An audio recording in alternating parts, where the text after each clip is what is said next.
Mas eu quero então que o senhor venha aqui orar por mim. Glória a Deus, aleluia. Louvado, orar, aleluia, glória a Deus. Deixa eu só colocar aqui o. Glória a Deus, Aleluia. Aleluia. Louvado seja. Glória a Deus, aleluia. Maravilha. Pronto. Amém. Amém. Meu irmão, estende as mãos para cá. Vamos adorar a Deus pela vida do nosso pastor.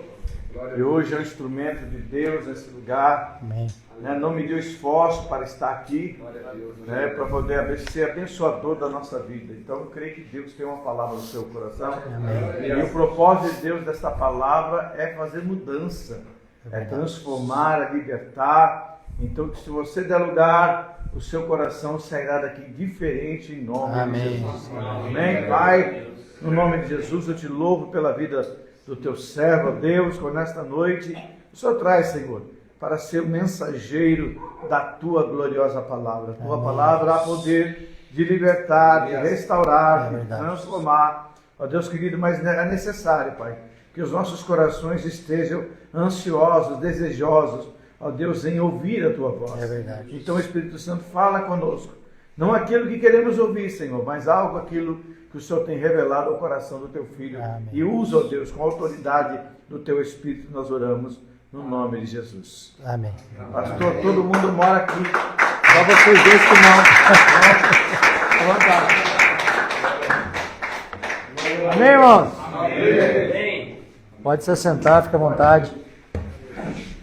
Eu quero primeiro agradecer ao pastor Robson pela recepção aí, o Moisés pelo convite.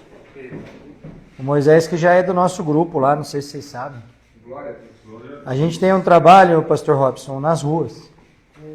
A gente faz cultos ao ar livre em Taubaté. Hoje são 3 praças ao mesmo tempo. Então a gente deu o nome no grupo de segunda, porque os nossos encontros são de segunda-feira. Então segunda-feira, 18h30, hoje nós estamos em 3 praças ao mesmo tempo. Na Praça Barbosa de Oliveira, que fica ali ao lado da Rodoviária Velha. Na Praça... era na Praça Monsenhor Silva Barros, ali da Praça da Eletro. Agora a gente mudou por conta da reforma, a van está se instalando lá. Então a gente mudou para a Praça Dom Epaminondas, em frente à Catedral. E abrimos também um ponto de culto na Avenida Desembargador, ali no recuo daquela área coberta do Mercado Municipal, que se tornou ali uma mini Cracolândia. Então a gente está procurando, né, semear a palavra de Deus na vida daquelas pessoas que estão perdidas ali, com o objetivo de glorificar o nome de Jesus. Amém. E que essas pessoas sejam restauradas, né, pelo poder da palavra. É a história de todos nós, né? Não é não, Moisés? É a palavra que transforma, né? E da última vez que eu vim aqui, que foi a primeira, na verdade, né? Hoje é a segunda vez, a gente falou um pouco sobre a lei da semeadura. E eu queria deixar uma palavra para vocês hoje sobre o novo nascimento. Essa palavra sobre novo nascimento, ela é uma sequência de ministrações que o Senhor colocou no meu coração. Então, nas próximas semanas que eu virei aqui, eu darei sequência nessa palavra sobre o novo nascimento, porque é um pouco longo. Então, para não ficar cansativo hoje, a gente vai fazer uma primeira parte.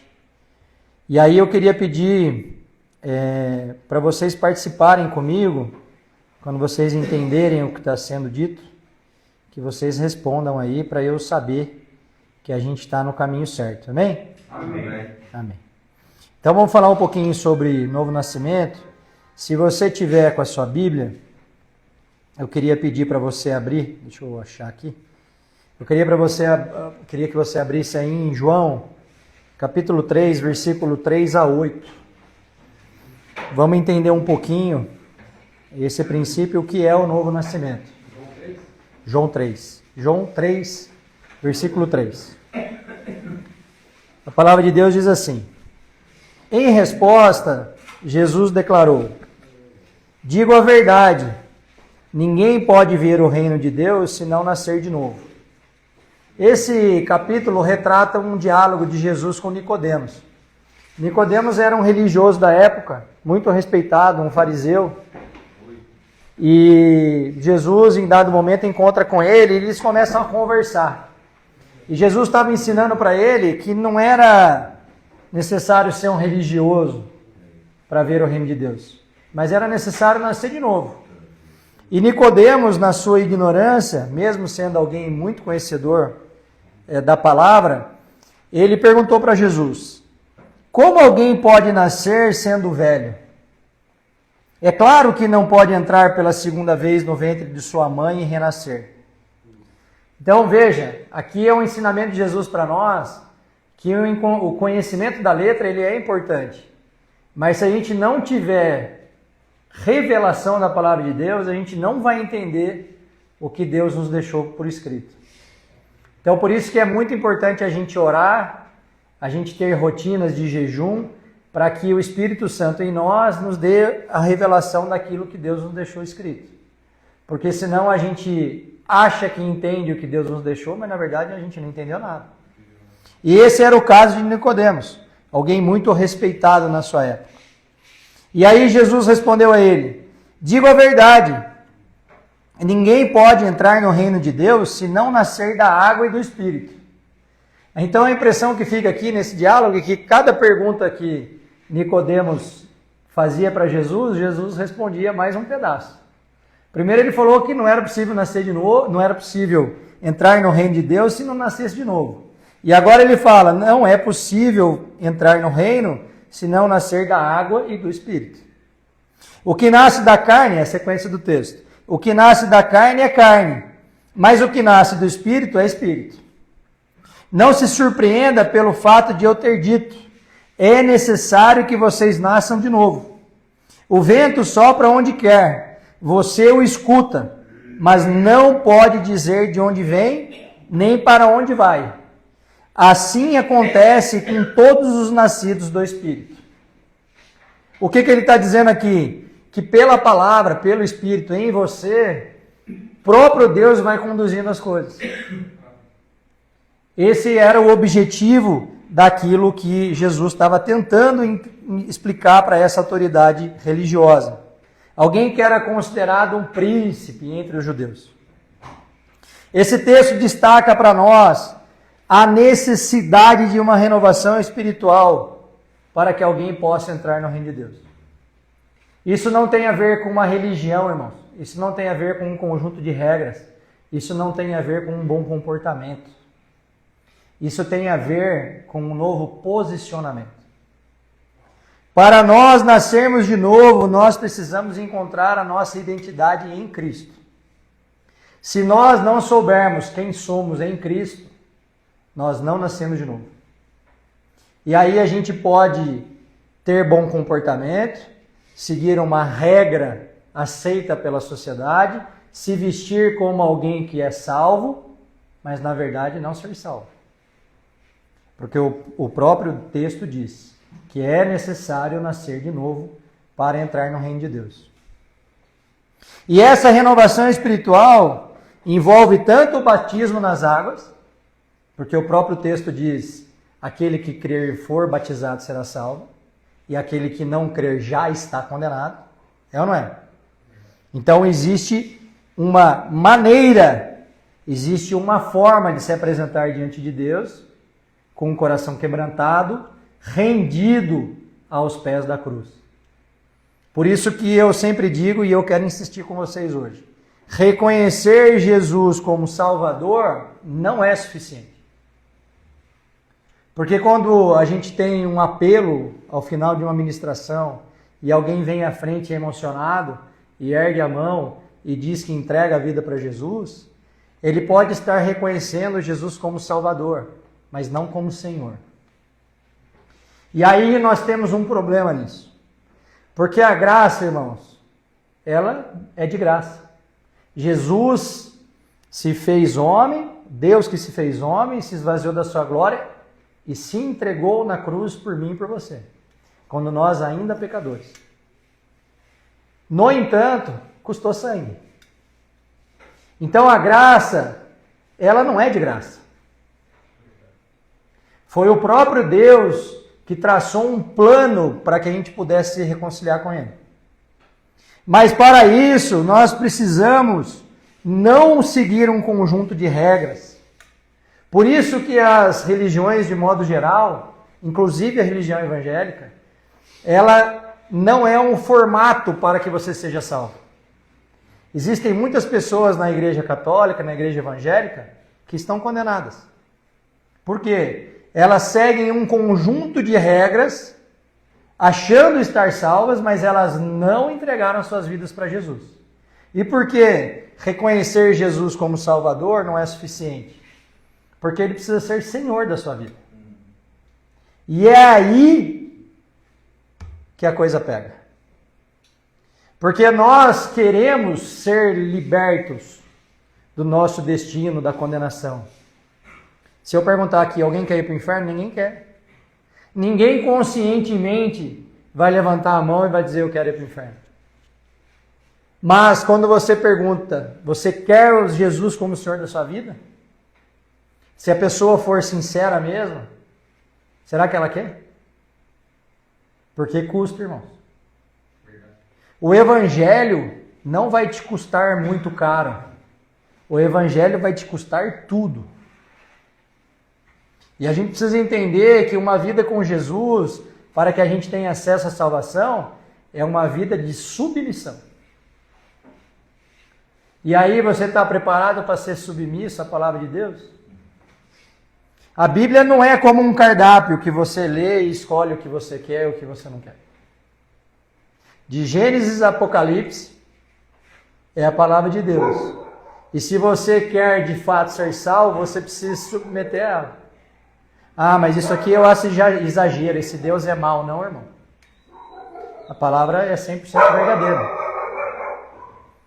A gente sabe que o Antigo Testamento tinha um aspecto de ensinamento para um povo muito desregrado. Então ali era mais apertado o negócio. Porém, no Novo Testamento, quando Jesus veio e o véu foi rasgado, Jesus foi crucificado, ressuscitou ao terceiro dia, nós criamos um caminho de acesso direto a Ele. Mas as regras, essa maneira, os princípios de se viver permanecem. Então tem muita gente que fala assim, o Novo Testamento é mais tranquilo. Não, irmão. A régua aumentou. No Antigo Testamento, se você adulterasse, você seria apedrejado. É ou não é? No Novo Testamento, você não precisa concretizar o adultério para estar em pecado. Só de você pensar já está. Então, o padrão de Deus, ele não diminui, ele aumenta. No Novo Testamento, nós não temos mais um conjunto de regras, como entendia Nicodemos. No Novo Testamento, nós temos um relacionamento com Jesus. E esse relacionamento não pode ser pela metade. Eu creio em Jesus, mas Ele manda só nessa parte da minha vida, nessa aqui não. Isso não existe. Ou você está posicionado como filho de Deus, ou você é filho do quê? Fala aí, irmão. É o que a Bíblia diz. Não tem meio termo. Ou você está conectado a Jesus, a Deus através de Jesus, manifestando a glória do Pai, ou você está ligado ao diabo, manifestando as obras dele. Por isso que a gente pode enganar qualquer um, menos a Deus. E aí lá no capítulo 3 de Apocalipse a gente tem um problema. Porque a palavra de Deus diz que o morno ele vai vomitar pela boca. O que diz lá? Você não é frio nem quente. E o morno, vomitarei pela minha boca. Então a história de um novo convertido, de alguém que nasceu de novo com Jesus, tem que ser uma história com os dois pés firmados na rocha. Não dá para ter um pé no mundo e um pé no reino. Não dá. Se você, na sua concepção, vive um pé lá e um pé cá, deixa eu dar um conselho para você. Cai no mundão de uma vez. Porque você está se enganando. Jesus não nos quer pela metade.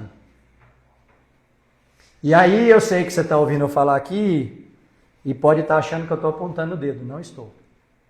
Durante muito tempo da minha caminhada, até depois de batizado, eu tive nessa situação, um pé lá e um pé cá. Até que no final de 2023 eu tive uma experiência muito forte com o Espírito Santo, muito forte, sobrenatural. Só de eu falar eu me arrepio. E eu acordei e decidi me posicionar. E estou colhendo os frutos disso. Então isso está disponível para todos nós. Então essa experiência do novo nascimento, na minha lógica, ela tem uma sequência. Eu escuto a palavra e sou despertado para as coisas de Deus. Porque a fé vem pelo ouvir e ouvir a palavra de Deus. Então eu reconheço Jesus como meu Salvador. É suficiente? Não, irmão. Eu tenho que reconhecer Ele como Senhor também. E então eu me batizo como uma confissão pública de fé e tenho exatamente aquele encontro marcante com o Espírito Santo. Essa é a sequência. Pelo menos foi a minha. E por que isso é tão importante para nós? A própria Bíblia vai nos responder. Em João, capítulo 1, versículo 12 e 13. Presta atenção nisso. Contudo, aos que o receberam, olha só, é requisito receber. Eu preciso receber Jesus e crer nele, porque a sequência do texto diz: aos que creram em seu nome, a esses deu-lhes o direito de se tornarem filhos de Deus. E aqui nós temos um outro problema. Para o mundo aí fora, todos são filhos de Deus. Deixa eu te falar, não é. Aqui está a fórmula para se tornar filho de Deus. Receber Jesus e crer em seu nome. Os quais não nasceram por descendência natural, nem pela vontade da carne, nem pela vontade de algum homem, mas nasceram de Deus. Então, quando a gente nasce para esse mundo aqui, a gente já nasce condenado. Adão desobedeceu e a gente, por descendência dele, tinha como destino certo o inferno. E aí o próprio Espírito Santo nos incomoda e a gente se volta para Deus. Só que a gente precisa recebê-lo e crer verdadeiramente nele. E aí como eu posso dizer que eu creio em Jesus, irmão, se eu não o obedeço? Você está entendendo isso? Amém. Dá para crer em Jesus e não obedecer a ele? Que fé é essa? Eu creio no nome dele, mas eu digo que eu nasci de novo, que eu estou salvo, mas eu vivo na velha vida de antes. Não faz sentido. A fé em Jesus Cristo é o único caminho para alguém se tornar filho de Deus. João 14,6. Eu sou o caminho, a verdade e a vida. Ninguém vem ao Pai senão por mim. E aí nós vamos procurar conexão com Jesus através de outras coisas. Conexão com Deus através de outras coisas. Não vamos achar Deus nunca. Recebendo então, a partir dessa filiação a Jesus, não apenas uma mudança de status de criatura para filho, mas nesse momento a gente adquire uma identidade espiritual. E isso é muito importante da gente entender, porque essa nova identidade, a partir do ato de receber Jesus como Salvador e Senhor da nossa vida, a gente passa nessa identidade espiritual a ser filho de Deus. E aí o inimigo não tem mais chance de nos acusar de nada, porque tudo aquilo que passou, passou. O que a Bíblia diz? Tudo se passou, tudo que era velho, eis que tudo se fez novo. Então essa nova identidade em Jesus faz com que a gente tenha direitos e privilégios de ser filho. E antes a gente não tinha. Mas ela também carrega uma grande responsabilidade. Porque alguém que se diz crente em Jesus e continua na velha vida, está queimando o filme dele. Você está entendendo isso? Quando você se diz crente e anda pela rua, cometendo os mesmos pecados de antes, alguém certamente estará te observando, porque o mundo, irmãos, lê a Bíblia através de nós. Então, quando a gente não se posiciona de acordo com essa nova identidade espiritual, nós estamos fazendo um desserviço para o Evangelho. É comum você escutar notícias no jornal, na televisão, no rádio. Pastor fulano de tal que estuprou não sei quem. Esse cara nunca foi pastor. Porque se ele fosse mesmo, ele não faria isso. É alguém que se dizia pastor. Porque quem nasceu de novo, irmãos, não cogita mais viver no chiqueiro de antes. Não tem nada que justifique você voltar para um lugar que Deus já te tirou. Vocês conhecem a história de Sansão? No leão? Matou o leão, rasgou o leão no meio. Não foi? E foi embora. Quando ele voltou, tinha um favo de mel no leão. O que ele fez? Comeu. E o que aconteceu com ele, irmão? Então deixa eu falar uma coisa para você. Não volte para se lambuzar em leão que você já matou, irmão. Esse vício que você deixou é um leão que você matou. Então não volta para lá não. Você vai se dar mal. Em 2 Coríntios 5,17 diz assim: portanto, se alguém está em Cristo, é nova criação. As coisas antigas já passaram, e eis que surgiram coisas novas. Paulo defende aqui o seu ministério nessa passagem, refutando as acusações dos falsos apóstolos, mostrando os sofrimentos que ele suportou pelo Evangelho. E a gente é chamado ao mesmo caminho. Nós precisamos de verdade enaltecer a pureza da nossa fé. Nós precisamos defender essa fé em Jesus, tendo discernimento e cuidado com outras influências, irmãos.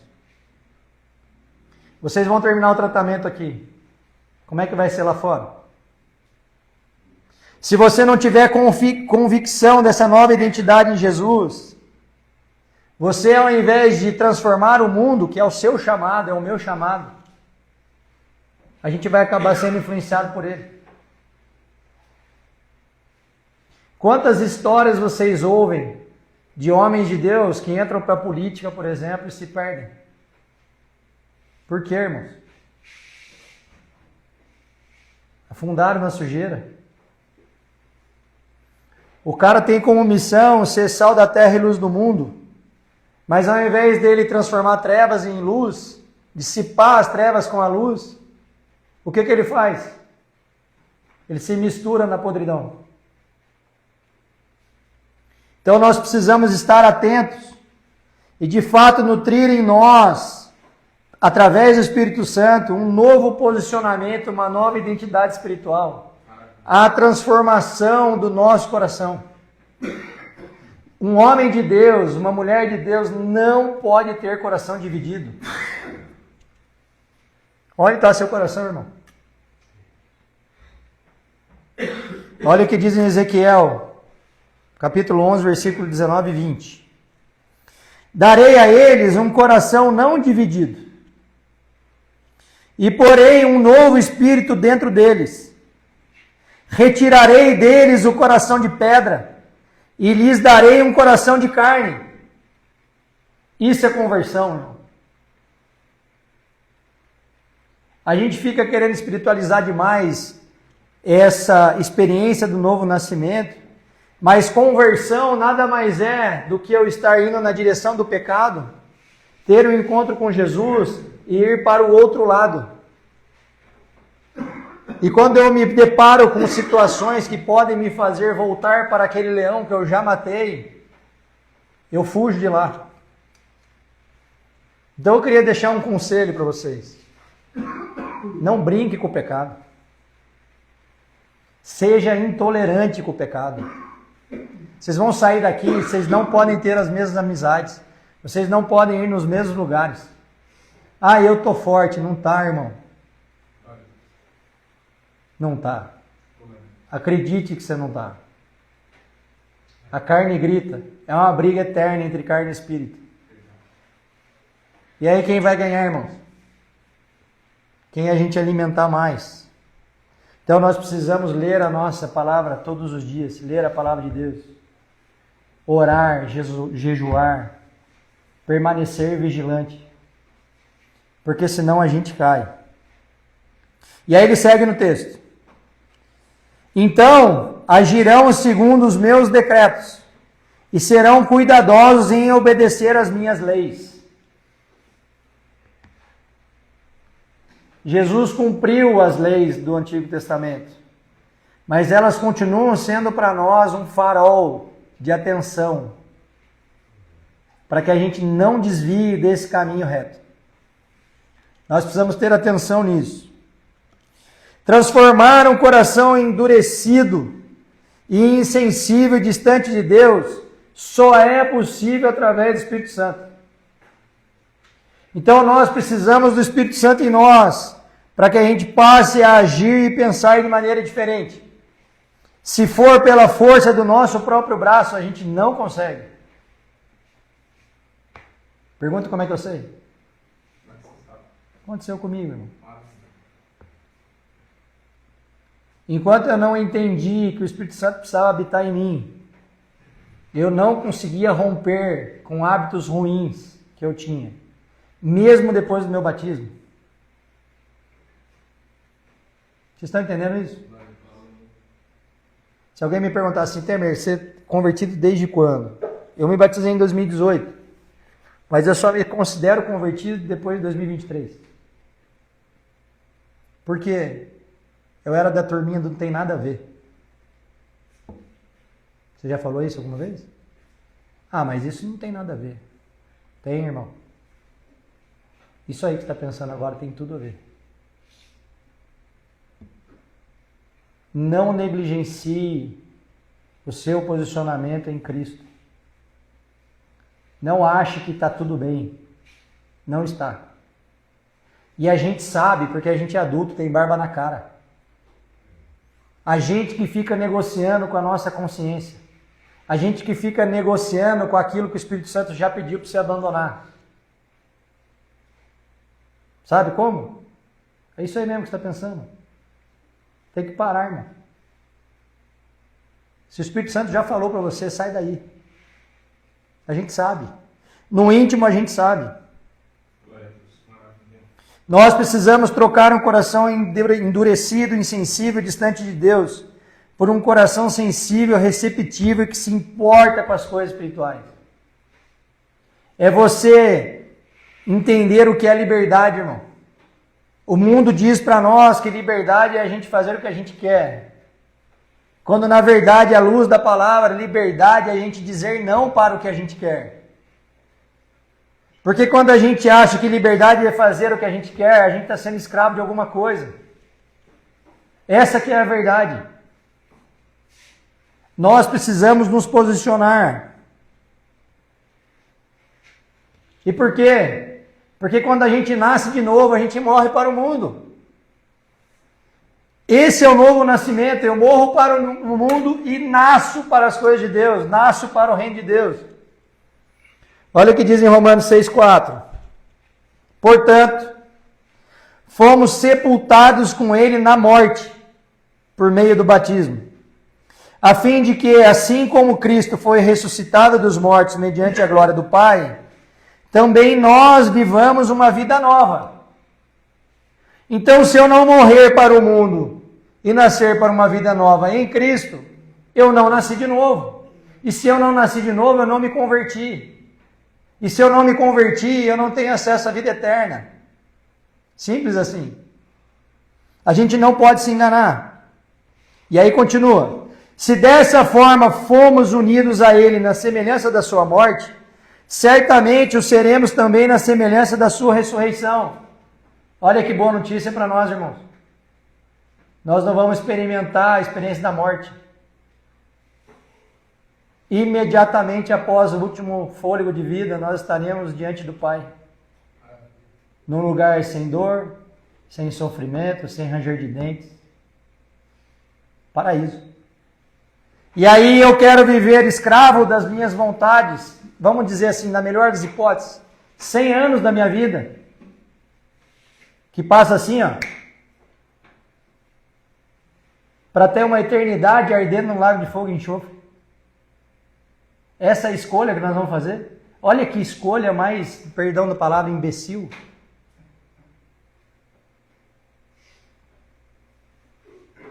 Pois sabemos que o nosso velho homem foi crucificado com ele, para que o corpo do pecado seja destruído, e não mais sejamos escravos do pecado, Pois quem morreu foi justificado do pecado. Eu morri para as coisas do mundo, nasci para as coisas de Deus, fui perdoado pelo sangue derramado, o inimigo não pode mais me acusar de nada. E aí eu continuo lá naquele lamaçal que eu estava antes. Que experiência de novo nascimento é essa, irmão? Não existe isso. Se a gente se enganar achando que a gente está salvo, vivendo a mesma vida horrível de antes, errada de antes, torta de antes, a gente sabe que não é verdade isso. E aí fica uma discussão, pastor, se graça perde ou não perde. A questão não é essa, irmão. A pergunta que nós temos que fazer é: eu tive de fato acesso à graça?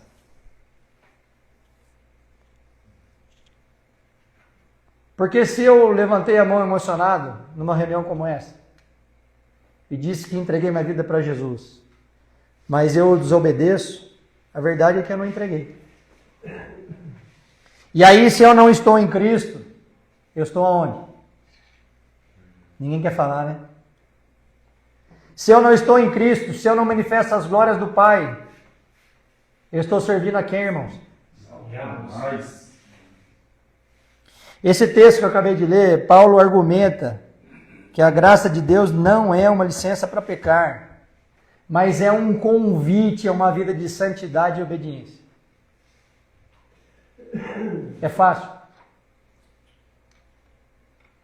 mas é recompensador. Sabe por quê, irmãos? A gente entra num lugar chamado a paz que excede todo entendimento. Está lá em Filipenses 4,6, depois você lê. Quando você se posiciona como filho em obediência, morre para as coisas do mundo e passa a viver no reino de Deus, o mundo pode estar acabando ao seu redor. Você tem a convicção, a certeza absoluta que Deus está no controle da sua vida. E até as coisas negativas, aos olhos do mundo, são positivas para aqueles que estão nesse lugar. Porque é Deus forjando o caráter dele em nós. Qual que é o plano de Deus para todos, irmãos? Que a gente seja parecido com o seu filho. Ele é só o primogênito entre muitos irmãos. Mas a gente tem que se colocar nesse lugar. Vocês estão entendendo isso, irmãos? Vocês querem que eu encerre ou eu posso continuar? Eu vou andar mais um pouco. Se a gente quiser escapar do inferno e ter acesso à vida eterna, nós temos que morrer. É o único jeito. A gente morre para as nossas próprias vontades e nasce em obediência a Deus. Não existe salvação sem obediência, irmão. Não existe. O mundo quer nos convencer que novo nascimento é só uma operação divina, sobrenatural. Ela é, de fato. Mas não é só isso. Tem uma parte que é nossa. E não é por mérito, não é por obras, não é por ações, mas é por posicionamento. Se eu não me posicionar como filho de Deus, salvo e remido pelo sangue do Cordeiro, a verdade é que eu não consigo manifestar boas obras. E aí, irmãos, não existe salvação sem boas obras. Se eu estou salvo, naturalmente eu vou manifestar boas obras. É aquele posicionamento diante das situações que o mundo nos impõe, que as pessoas ao nosso redor vão olhar e vão falar assim: não estou reconhecendo o Moisés. Cara, se fosse em outro tempo, se o cara falasse assim com ele, ele ia arrancar a cabeça do cara fora. O cara está errado, ele ainda pediu desculpa pro cara. Como que pode isso? Vocês estão entendendo, irmão? As pessoas ao nosso redor precisam reconhecer que nós estamos caminhando com Cristo. Efésios 2:1. Presta atenção que eu vou ler até o 10, mas esse texto é muito rico. Não precisa nem de explicação praticamente. E vos vivificou. O que é vivificar? Tornar vivo. A gente estava morto e ele nos tornou vivo. Estando vós mortos em ofensas e pecados. É uma afirmação da palavra de Deus. Se você está em ofensas e pecados, você está morto. Está morto para Deus. Em que noutro tempo andaste segundo o curso deste mundo. Olha só. Quem é o dono do curso desse mundo? O príncipe das potestades do ar. Como a Bíblia chama aqui. Quem é o príncipe da potestade do ar? O diabo. Do espírito que agora opera nos filhos da desobediência. Então, qual é a característica do filho do diabo, irmão? Aquele que desobedece a Deus. Não sou eu que estou dizendo, é a Bíblia. Entre os quais todos nós também antes andávamos nos desejos da nossa carne. Ou seja, ser alguém desobediente é alguém que responde aos desejos da carne. Fazendo a vontade da carne e dos pensamentos. Éramos, por natureza, filhos da ira, como outros também. Mas, olha o plano de redenção aqui. Deus, que é riquíssimo em misericórdia, pelo seu muito amor com que nos amou, estando nós ainda mortos em nossas ofensas, nos vivificou juntamente com Cristo. Você está entendendo isso? E nos ressuscitou juntamente com Ele e nos fez assentar nos lugares celestiais em Cristo Jesus, para mostrar nos séculos vindouros as abundantes riquezas da sua graça, pela sua benignidade, que é o mesmo que bondade, para conosco em Cristo Jesus. Porque pela graça sois salvos, por meio da fé, e isto não vem de vós, é dom de Deus. Não vem das obras para que ninguém se glorie. Ou seja, irmão, não adianta ser, entre aspas, alguém bom. Eu estou em pecado. Ah, mas eu sou um cara muito misericordioso, eu dou cesta básica, eu socorro as pessoas. Não adianta. Isso não apaga o seu pecado. Você está entendendo isso? Amém, irmão? Amém. Porque somos feitura sua, criados em Cristo Jesus para as boas obras, as quais Deus preparou para que andássemos nelas. Então, esse trecho do texto, quando fala mortos em ofensas e pecados, ele destaca a morte espiritual das pessoas. Pessoas mortas para as coisas de Deus, que andam segundo o curso deste mundo. Qual é o curso deste mundo? Sistemas e valores que governam o mundo. Tirar vantagem. Tirar vantagem é um bom exemplo. Eu tiro vantagem de tudo. Sou super rico, mas eu passo um monte de gente para trás. Está seguindo o curso do mundo. Eu sou casado, mas eu tenho 3 amantes. Está seguindo o curso desse mundo. Ah, eu minto pra caramba. Eu vou na igreja, mas putz, quando o pastor pergunta para mim se eu parei de ver filme pornográfico, eu digo que sim, mas eu não me aguento e aí eu vou escondido lá no banheiro. Irmão, não vai dar certo assim. Por natureza, filhos da ira. Antes de serem transformados por Cristo, nós estávamos sob a ira de Deus. E se nós não nos posicionarmos em Cristo, nós receberemos a punição de tudo aquilo que a gente fez.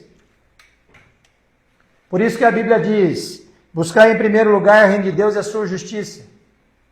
Porque buscar só o reino de Deus não adianta, irmão. É preciso andar no caminho que Deus mandou a gente andar. Você está entendendo isso? Amém. Quem é pai aqui? Quando seu filho faz uma besteira, você corrige ele ou não? Sim ou sim? Tem que corrigir, não tem? Não estou falando de espancar não, mas tem que corrigir. O que você acha que Deus vai fazer com você? Aí o cara fala assim, na minha vida nada dá certo. Vocês não conhecem gente assim? Tentei um monte de coisa, nada dá certo. Toda vez que alguma coisa vai resolver a minha situação, não dá certo. Deixa eu contar para vocês, está em delitos e pecados? Não vai dar certo, né? Você não recebe, deixa eu falar uma coisa para você. Pai nenhum dá presente para filho desobediente. Dá? Você dá? Seu filho desobedece você leva ele no shopping para brincar? Castigo, né? Opa! E por que com Deus você acha que é diferente? Se somos salvos pela graça, como diz o texto, podemos então viver como antes? Podemos? Romanos responde isso para nós. Romanos 3, versículo 21 em diante. Mas agora se manifestou sem a lei a justiça de Deus, tendo o testemunho da lei e dos profetas, isto é, a justiça de Deus pela fé em Jesus Cristo, para que todos e sobre todos os que creem, porque não há diferença, porque todos pecaram e destituídos estão da glória de Deus. Irmãos, todos, até os que fazem boas ações, todos, sendo justificados gratuitamente pela sua graça, pela redenção que há em Cristo. Então, onde está a redenção dos meus pecados? Em Cristo. Se eu estou fora de Cristo, eu não tenho redenção dos meus pecados. E eu vou para onde? Para o inferno. Está entendendo isso? É claro o texto, né? Nós somos justificados pelo sangue, apenas pelo sangue. Porém, a gente precisa se posicionar. Porém, a gente precisa entender que esse sangue derramado custou a vida de Jesus. Vocês já assistiram os vídeos do caminho dele de crucificação? É doído, não é? Pensar que ele sofreu tudo aquilo. Foi por mim e por você. E aí você está fazendo o que com isso, irmão? Conta para mim o que você está fazendo com isso.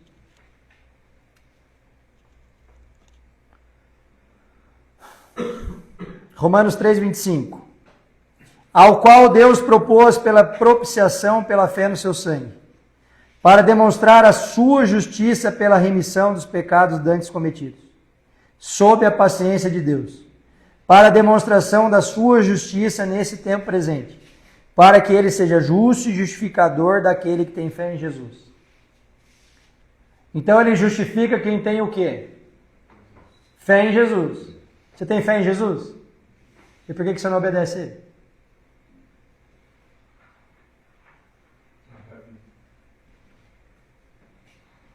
Para você dizer que tem fé em Jesus, irmão, você precisa se submeter à palavra dele. Não tem outro jeito. Eu falo que eu amo meu pai, mas longe dele eu faço tudo que não presta e que ele se envergonha. Adianta, irmão? Isso é para a gente refletir. Deus não apenas nos absolveu da acusação que pesava contra nós, Ele também nos tirou do banco dos réus, adotando-nos como filhos, tornando-nos seus filhos legais, com todos os direitos decorrentes da filiação. E isso não só nos tira do inferno, como nos dá acesso a toda sorte de bênçãos. O problema é que a maioria de nós quer as bênçãos de Deus, mas não quer o Deus das bênçãos, irmão. E aí não rola. Não tem como. É uma lei natural. Vocês estão entendendo isso? Se eu não trato bem do meu filho, irmão, quando ele é pequenininho, trazendo para a nossa realidade, como que eu vou querer exigir dele que ele trate bem de mim na minha velhice? Vocês estão entendendo? Com Deus a história não é diferente. Deus não vai abençoar filho desobediente nunca. Por quê? Porque Ele é justo. Ele sabe da coisa mais escondida aí no seu coração. E se isso não te assusta, deveria. Porque nós, posicionados com uma nova identidade, filiada a Jesus para ser filho de Deus, que é tudo que a gente falou aqui, nós precisamos mudar a nossa maneira de pensar. E é um bom indicativo de você saber se você está posicionado no lugar certo, é a quantidade de renúncia que você já fez em amor de Deus. Você ama Deus, irmão? O que você renunciou por causa dele? Você está entendendo isso? Deus nos chama não só para sermos alguém salvo, irmãos. Deus nos chama para ser um instrumento de transformação na vida do outro. Mas eu não posso querer transformar o outro se nem eu estou transformado direito. Então a gente tem que olhar para nós mesmos, limpar todo aquele entulho do nosso coração. Eu falei isso aqui da outra vez. Porque o Espírito Santo não habita em casa bagunçada, irmão. Nós precisamos limpar a casa. E aí, quando você encontrar esse lugar em Jesus, como graças a Deus eu encontrei, vocês vão ver que preciosidade que é. Hoje à tarde a gente estava numa outra clínica de reabilitação, lá tem 50 acolhidos.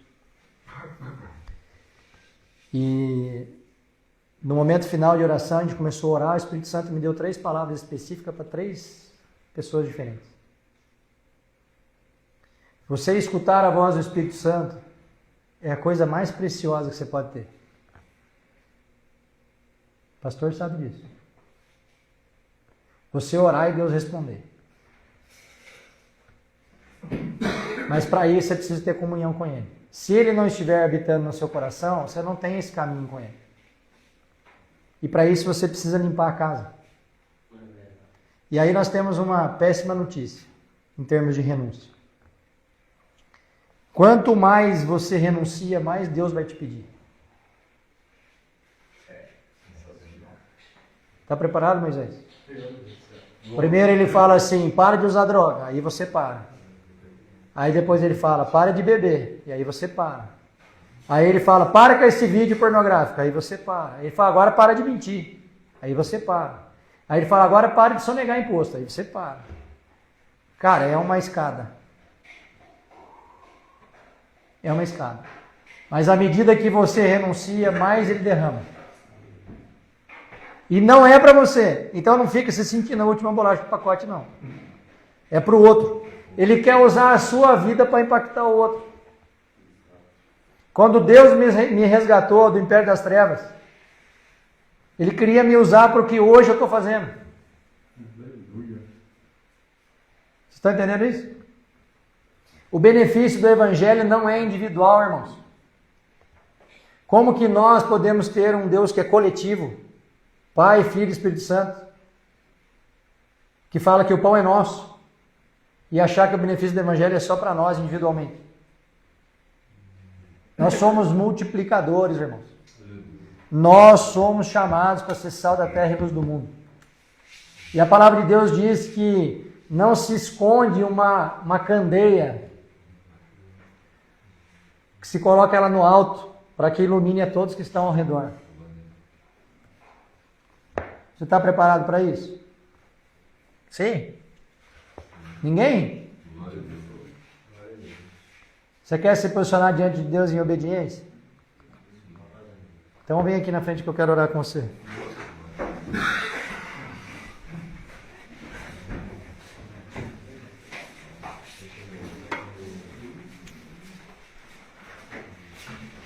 Pastor, por favor, na intercessão aqui.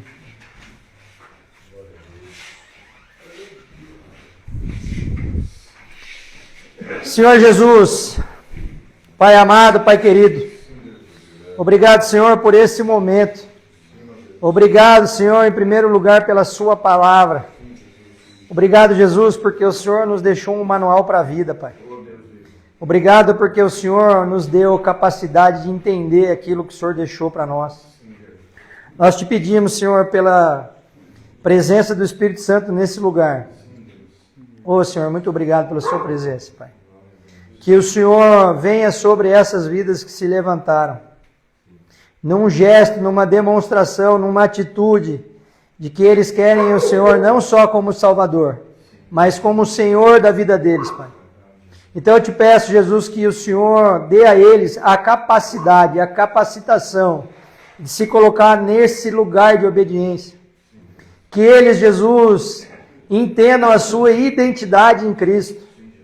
Que eles, de fato, meu Pai, consigam se posicionar como filhos. Não por um conjunto de regras, não porque eles estão sendo supervisionados nesta casa, não, Senhor. Não, porque eles querem. Porque eles escolheram andar sob a sua proteção. Ô Senhor, quão preciosa é a sua palavra, que nos garante, lá em Jeremias 29:11, que os seus planos são de bem e não de mal, para nos trazer esperança e nos dar um futuro, Pai. Nós queremos te agradecer porque o Senhor traçou um plano. O Senhor traçou um plano para que a gente pudesse ser reconciliado com o Senhor. Nós que estávamos caminhando, Jesus, a passos largos para o inferno. Nós que iríamos passar a nossa eternidade ardendo no lago de fogo e enxofre. Nessa vida que passa muito rápida, como um rastilho de pólvora. O Senhor nos deu a oportunidade, Jesus, de entender que nós deveríamos nos entregar aos seus pés. Que nós deveríamos nos posicionar como filhos. Para que a gente tivesse acesso à vida eterna. Não por mérito próprio, não por obras, não por ações, não por pensamentos, mas porque o Senhor se entregou naquela cruz por nós, Pai. Então nós queremos te agradecer, Senhor, mais uma vez nessa noite, te pedindo que o Senhor derrame sobre nós tudo aquilo que o Senhor tem, Pai. E que a gente, à medida que a gente obedeça, cada vez mais que a gente obedeça, que o Senhor, na mesma proporção, Jesus, o Senhor derrame sobre nós tudo aquilo que o Senhor tem em relação a dons, tudo aquilo que o Senhor tem em relação a discernimento, tudo aquilo que o Senhor tem em relação à nossa inteligência, para que a gente possa aplicar na sua obra, Jesus. Eu quero declarar, Senhor, na vida dos nossos irmãos que estão aqui, que eles terão a capacidade de terminar esse tratamento. E eles que, em muitos casos, foram vergonha para suas famílias, serão levantados como representantes do Senhor nessas casas. Pessoas remidas, pessoas restauradas para a honra e glória do seu nome. Em nome de Jesus, é isso que eu te peço, Jesus. Amém e amém. Amém. Salve de palmas.